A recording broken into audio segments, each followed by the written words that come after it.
ဒီမျိုးနွယ်စုမှာလူငယ်မျိုးနွယ်ဝင်တွေဟာသူတို့ရဲ့ညီညွတ်ရေးနေ့မှာကိုတက်တည်ပြနိုင်ဖို့အတွက်လင်းယုံဥပလုံးစီရှာဖွေရလေးရှိပါတယ်။ဒါဟာသူတို့ရဲ့စွမ်းဆောင်ရည်ကိုစမ်းသပ်တာဖြစ်တယ်လို့မျိုးနွယ်စုရဲ့ယဉ်ကျေးမှုကိုဆက်ခံတဲ့အရေးကြီးတဲ့အခမ်းအနားလေးဖြစ်ပါတယ်။လင်းယုံဥပိုင်ဆိုင်တဲ့လူငယ်တွေကိုခေါင်းဆောင်ကပွဲနာမည်ပေးအပ်ပြီးဒါဟာဂုဏ်ထူးနဲ့တာဝန်ကိုကိုစားပြုပါတယ်။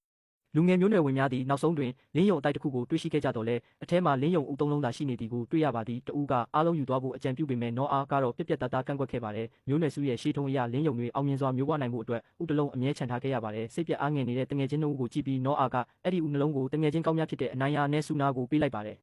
ထို့အချိန်မှာပင်နောအားသည်မျက်နှာချင်းဆိုင်6ကမ်းပါထိပ်မှာနောက်ထပ်လင်းယုံအတိုက်တစ်ခုရှိနေသည်ကိုအံ့အားသင့်စွာတွေ့ရှိလိုက်ရပါတယ်အဲ့ဒီအတိုက်ကိုရောက်ဖို့ဆိုရင်ဒီနဲ့ဆိုင်နဲ့6နဲ့ကြီးကိုကြော်ဖြတ်မှဖြစ်မှာပါနောအားဟာသူ့နောက်ကတန်ချောင်းကိုမြင်လိုက်တဲ့အခါမဆိုင်မတွဆွဲထုတ်ပြီးချက်ချင်းခုန်ချကတစ်ဖက်ကိုကူးသွားခဲ့ပါတယ်တငယ်ချင်း2ယောက်လုံးနောအားရဲ့တတိရှိတဲ့လှုပ်ရှားမှုကြောင့်အံ့အားသင့်သွားခဲ့ကြပါတယ်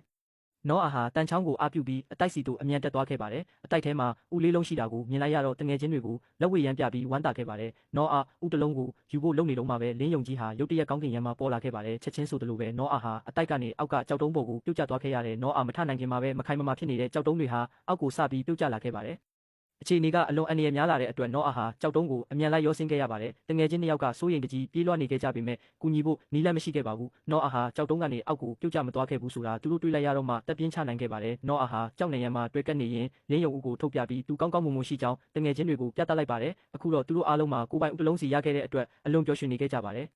သူတို့အိမ်ပြန်ဖို့ပြင်ဆင်နေတော့မြင်းဆောင်ပြောင်းနေတာကိုသတိထားမိလိုက်ကြတဲ့ရုတ်တရက်တစ်တော်ထဲမှာအရေးတစ်ခုလှုပ်ရှားနေတာကိုတွေ့ရပြီးအဲ့ဒီအရေးဟာတစ်ပင်နောက်မှာပုံနေတာပါဆူနာကကျိုးပစ်လိုက်တဲ့အခါမြင်းဆောင်ကိုပတ်ထားတဲ့အရေးဟာလင်းမြန်စွာထွက်ပြေးသွားခဲ့ပါတယ်သူတို့လည်းနောက်ကနေလိုက်ခဲ့ကြပြီးဥမင်လိုင်ကောင်းဝါတစ်ခုစီကိုရောက်လာခဲ့ပါတယ်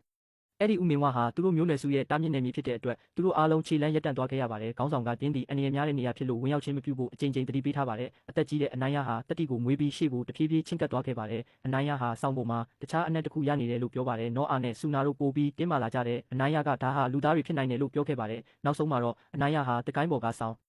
ကိုသတိထားပြီးလင်းမြန်စွာယူခဲ့ပြီးသူတို့ဟာဥမင်ကနေလင်းမြန်စွာထွက်ပြေးကမြင်းစီးပြီးမျိုးနွယ်စုစီပြန်လာခဲ့ကြပါတယ်